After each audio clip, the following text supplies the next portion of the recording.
Racontez-moi, monsieur.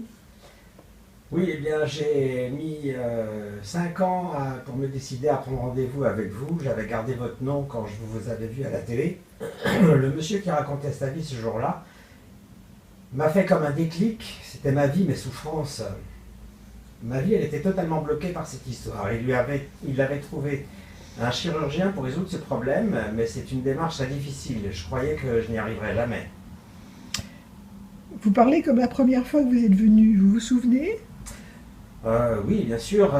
C'est vrai que vous m'avez dit qu'il fallait que je mette un nom sur mon problème. À la maison, mon grand frère, il avait qu'un an de plus que moi et j'étais même plus grand que lui, plus grand en taille, mais pas de là. Vous voyez le problème. Je voyais aussi que les autres gars en rando chez les scouts, j'essayais de pas penser, j'espérais que ça s'arrangerait. À vrai dire, c'était bête. À l'époque, même ma mère m'avait dit, tu sais, un petit zizi, ça marche aussi. Alors voilà. Et alors, plus tard, Bah, comment plus ça tard s'est à la passé? fac, je plaisais bien aux filles, mon côté gentil, pas dragueur, pas le gros macho sur de lui, elles étaient en confiance, mais en soirée, après quelques baisers, je fuyais. J'avais trop peur d'être ridicule. Bon, j'habite dans une petite ville et c'était pas facile.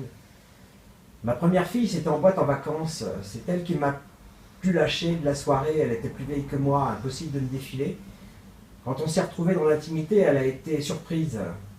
On l'a quand même fait. Et le matin, elle m'a dit quand même, t'as pas de chance, j'en ai jamais vu d'aussi petite.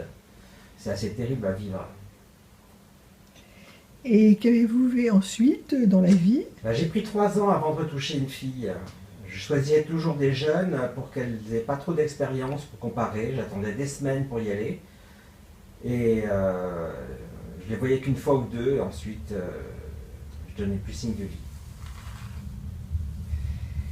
Et vous vous êtes marié? Oui, bien sûr. J'étais son premier, ça m'a arrangé. Elle n'était pas portée sur le sexe, enfin je le croyais, on faisait peu de choses. Jusqu'au jour où elle m'a quitté pour un autre. Un pauvre type, enfin c'est moi qui le dis, hein, mais qui n'était pas comme moi, un minus. C'est comme ça qu'elle m'appelait à la fin. Donc, si je comprends bien, la taille de votre sexe vous pose problème uniquement dans votre vie amoureuse. Non, pas du tout. Ça retentit sur toute mon existence, sur l'image que j'ai de moi-même, même au travail. Je suis dans l'informatique, dans la boîte. En réunion, je prends jamais la parole, je n'ose pas.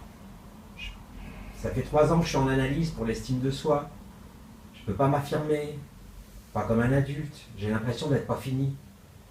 À cause de ça, je n'ai pas confiance en moi et c'est comme ça que... C'est comme si je n'étais pas à la hauteur des autres.